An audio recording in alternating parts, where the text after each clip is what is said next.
a look here at CBS. They're copping some criticism for promoting the rally, promoting it and even promoting merchandise for the rally. Look at this. No King's Day merch for sale on Amazon, Temu and other e-commerce sites. I mean, have they given up any pretense of being a news organisation, Army?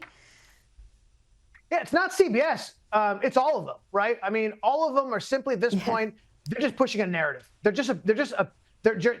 polemic. It's polemic. It's not news. It's not reporting. Look, Rita, I was at the protest and I saw in the LA protests, and I saw them asking questions, and in a couple of cases, the same people that I spoke with, and they're asking the most anodyne questions possible, right?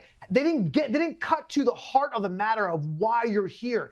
They could have asked the same questions I did. It's obvious the night before there was a tremendous amount of violence. They didn't ask them anything about the violence, whether or not you supported them. This is how the media, mainstream media works. They are pushing narratives. They are not trying to report on actual news on what's happening, and are frankly reminding me of the BLM riots. The same thing. I asked the BLM rioters the same type of questions about America, the heart of how they believe, what they believed in, and then saw CNN and NBC and CBS and ABC ask ridiculously questions that didn't get to the heart of anything. I saw, Rita, I was at, if you remember, the burning down of the federal building in Portland. And I remember that all these camera crews, their cameras were down when these BLM rioters were trying to burn the building down. And then the cameras went up when the federal officers came out and threw out tear gas, as if they were doing it unprovoked. This is the business of the media organizations today, Rita.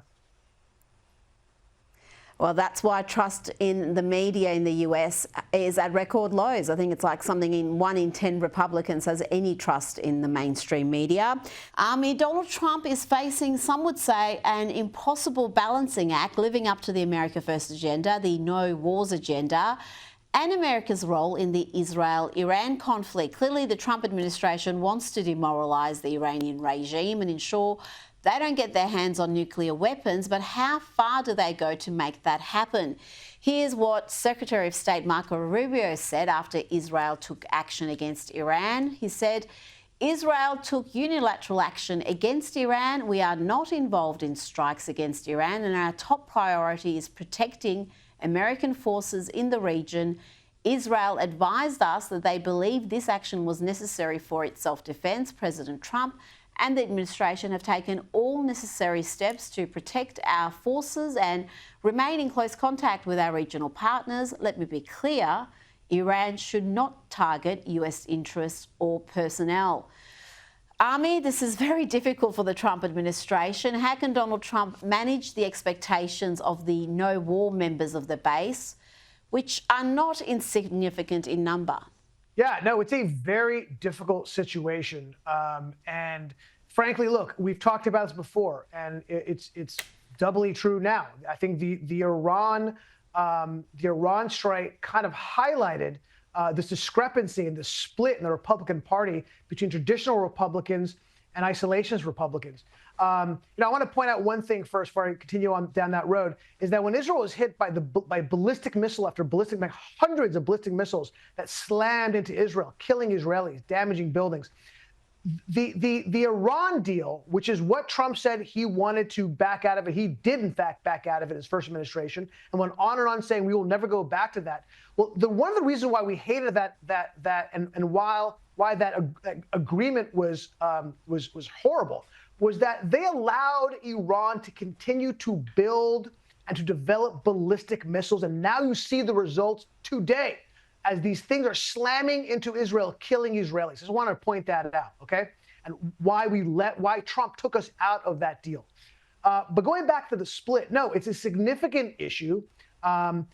You can see, look, J.D. Vance, as someone who is aligned with the more isolationist view, he said something really interesting in the Kennedy Center not long before the attack on Iran, when he said, I'm not convinced Iran wants to build a nuclear weapon. I mean, what is he talking about? I know Trump doesn't believe that. Trump was firmly in the camp of they are trying to get it, and we will stop them no matter what it takes, including allowing Israel to do this. He knew Israel went to him and talked to him before the attack. He made that very clear, and Israel made that clear, and he gave him the green light because he understood that the talks with Iran that he was conducting were going nowhere.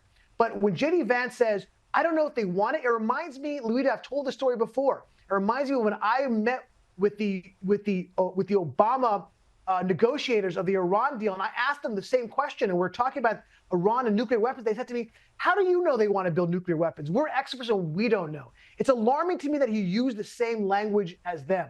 But look, Trump is firmly in the camp of we have to stop Iran, and I'm glad that he did. I think the world is better off for it, frankly.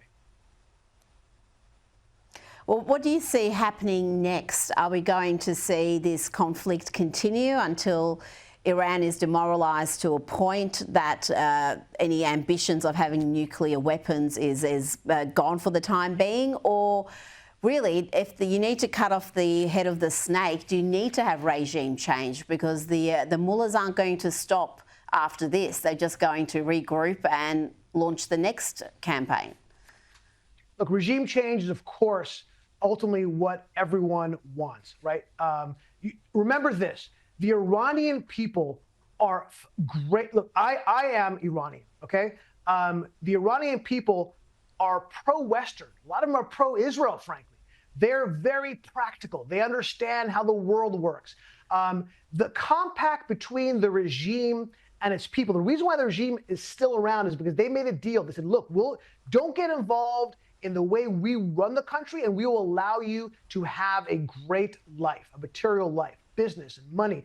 Well, they've failed, and they failed the Iranian people, that compact, right? And I think that ultimately that's what is going to push regime change, and that should come internally. We should not be pushing it ourselves, although we shouldn't be hindering it. Look, if you guys remember, there was a point in time where there was a possible revolution brewing in Iran, and Obama did not do anything to help the revolutionaries flip the regime. No. We definitely don't want troops on the ground. No question about it.